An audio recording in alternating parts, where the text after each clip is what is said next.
Hello and welcome to our review for the Roto Grip TNT. Quick note before we get started, if you like our jerseys, Rosdahl 10 gets you 10% off at checkout at CoolWick.com. Head on over and browse the website, pick out your favorite design, let me know what that is in the comments below. I'll pick a couple winners to give jerseys to on release date for the TNT and the Eternity, which is February 17th. Starting with the tech, the TNT features the solid version of eTrax Plus. eTrax Plus Pearl, of course, was on the RSTX2. So the cover formula is a slightly stronger version of the cover from the Rubicon and Rubicon UC2, which is a medium strength cover. The new symmetric Torpex core features an internal ball that's right above the center of the core as a whole. That drops the RG to 2.47. It's a very low number, so the ball is going to roll very early and strong. The differential is 052, which is the same as the Rondeur core from the Rubicon series and the Icon core from the Idol series. This creates plenty of flare, so it's basically your typical big, strong, symmetric core that's just beefed up a little. In addition, the core is virtually a carbon copy of the orbital core from Storm's Axiom line. It's got slightly different optics and a marginal amount more strength. Now, when the TNT was announced, it got everybody thinking original Idol replacement, but the cover stock that was on the Idol is Microtrax, which is on the Gem,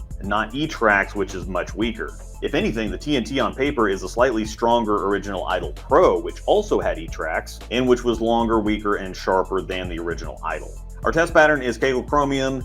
It's a challenge pattern to just under a 7-to-1 ratio. It keeps you honest, but it's not too punishing. 42 feet and 25.5 mils, which is on the long side of medium for length and on the high end of medium volume. We're also at Royal Crest Lanes in Lawrence, Kansas, and they obviously got a bit of a facelift. The new masking units are super sharp. They got new gutters, new gutter caps, in addition to getting automatic bumpers. They always take amazing care of us when we go to film, so anytime you're in the area, stop and bowl and then get some to eat at the adjoining Wayne and Larry's. Now, to preface, the TNT is a split decision so far. It looks great for me and not so great for James. So be sure to watch both videos to get the whole story, because his was thrown out of box while I resurfaced and polished mine before I even drilled it. I separated the full review because there's a lot to talk about. We got another part for James coming later, and also because righties may not get anything out of watching me bowl, and lefties may not get anything out of watching him. Now let's take a look at the footage and see what all this nonsense means.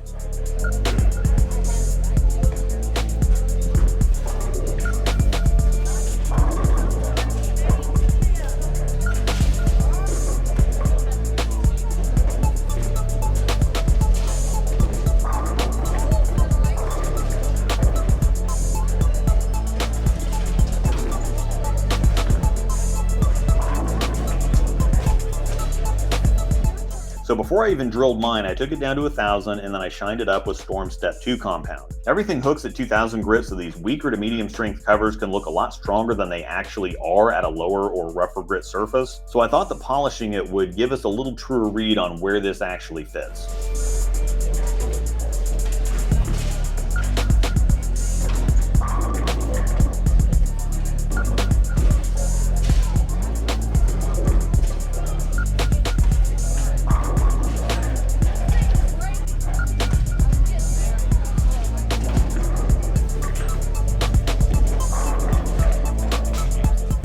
It's definitely a heavy rolling ball, but I wouldn't quite call it chuggy. It's got a strong roll and it revs well, but chuggy balls generally want to slow down faster, almost like they're trying to grind to a halt. This one really controls the lane well throughout and is extremely stable, but it's also somewhat clean and responsive, which makes it very readable and predictable.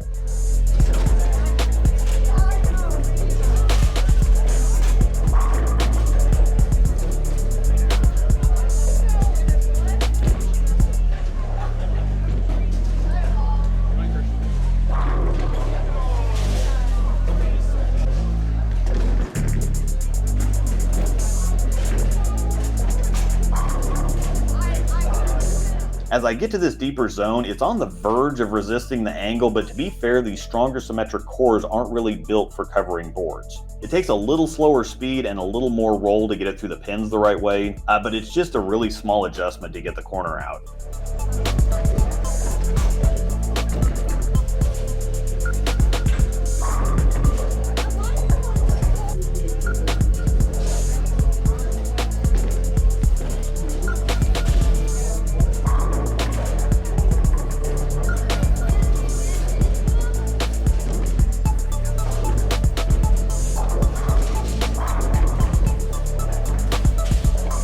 consistency of the roll and reaction as I move in is really impressive.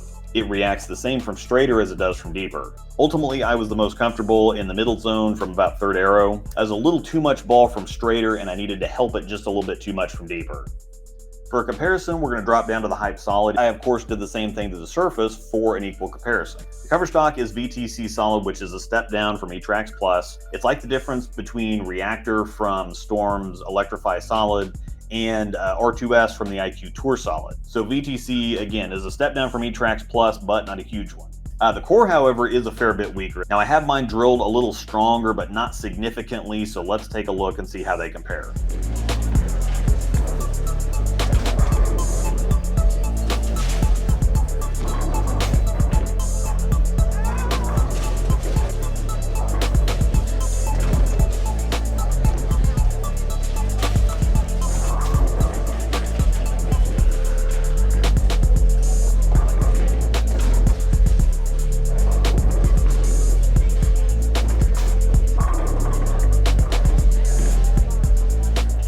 Now, same story as the TNT from straighter, so I did move in pretty quickly. While the Hype Solid is the weaker ball, that also makes it more responsive. Because it's not using as much energy earlier, it has more to move down lane when it hits friction.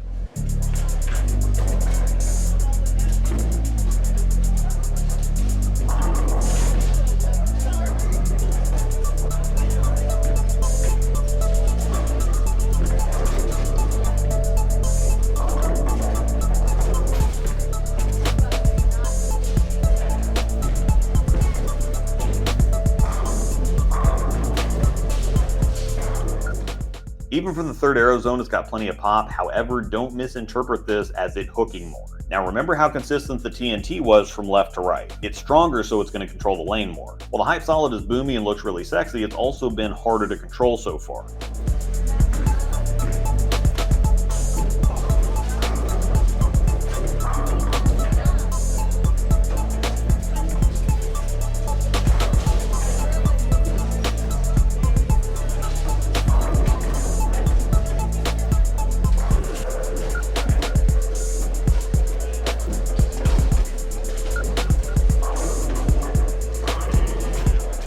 As we get into the last zone, now we start to see the strength difference. The angle and oil volume finally caught up to the Hype Solid, and while it was pretty quick from straighter, it slowed down quite a bit in this final zone, so this is a great illustration of what strength actually means. The next comparison is the Idle Cosmos. Now, like I said in the opener, as soon as everybody saw the TNT, they instantly thought original Idle replacement. When the Idle Helios ended up not quite being that replacement, we then got the Idle Cosmos, which I think is actually pretty close. Cosmos features the Extreme Trax Pearl cover, which is even stronger than Micro Trax that was on the Idle, and it's definitely a fair amount stronger than E-Trax Plus that's on the TNT. The Icon core is a 249 RG and an 052 differential, so the RG of the Cosmos is a couple points higher, but the differential is the same as the Torpex and the TNT. The Cosmos comes out of the box as a straight 4000 grip, but just like I did for the Hype Solid, I adjusted the surface to match what I did with the TNT, so we're getting a fair comparison. So let's roll the tape.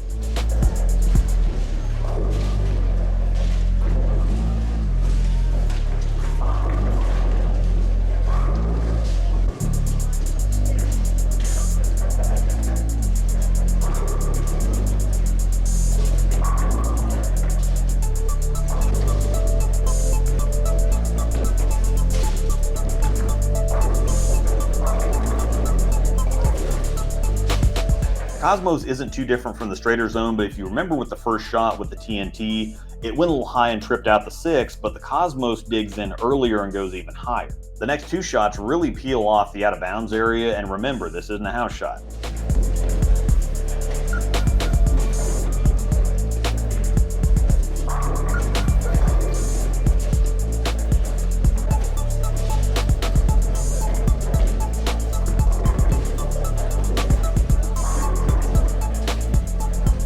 Now, when I was throwing the TNT, I felt like I could just kind of execute a normal shot. With the Cosmos, I really felt like I had to keep my speed up. The 7-pin that I left on the second shot was just straight up overthrown. And I still didn't feel comfortable here, so I just went ahead and moved in after that.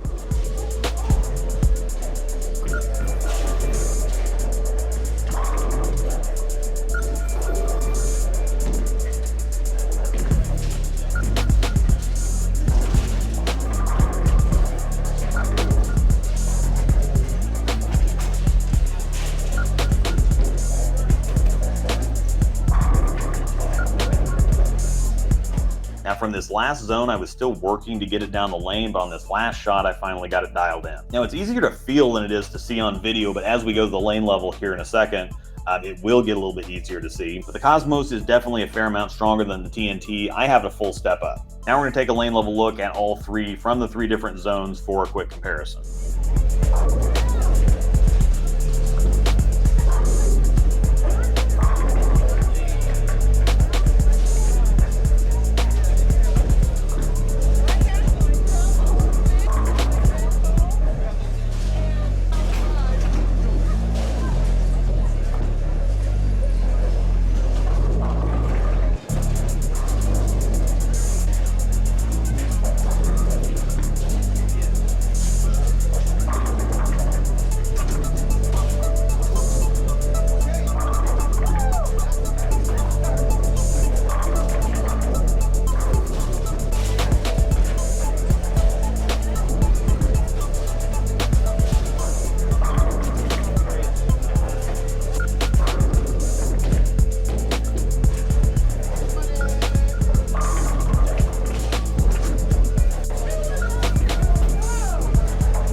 This lane level view shows off the differences exceptionally well in both hook potential and shape. The Cosmos is obviously the earliest and strongest. The TNT is a step down from that, and I think the Hype Solid's even a step down from the TNT. Again, the consistency of the TNT is what really stands out to me. The lane control from front to back and left to right is just really impressive. The final verdict for me is that the TNT is a heavy rolling but very stable and controllable ball. It's in the perfect zone to be a daily driver in league or in play on a number of sport conditions in a number of situations. Now, I don't think it overlaps significantly with anything else in any of the three lines. I think it kind of rolls like a Zen Soul, but it's definitely a step down in cover strength. The ball roll the core creates really does remind me of a Zen. Now, outside of those, it's dropped down from the Idle Cosmos, the Phase 2, but it's a step up from something like a Wolverine Dark Moss, Phase 5, Revenant, etc. Now, I don't think that it replaces the Idle or the Idle Pro, though. It's definitely its own ball. It's quite a bit weaker than the Idle, and it's a completely different shape from the Idle Pro.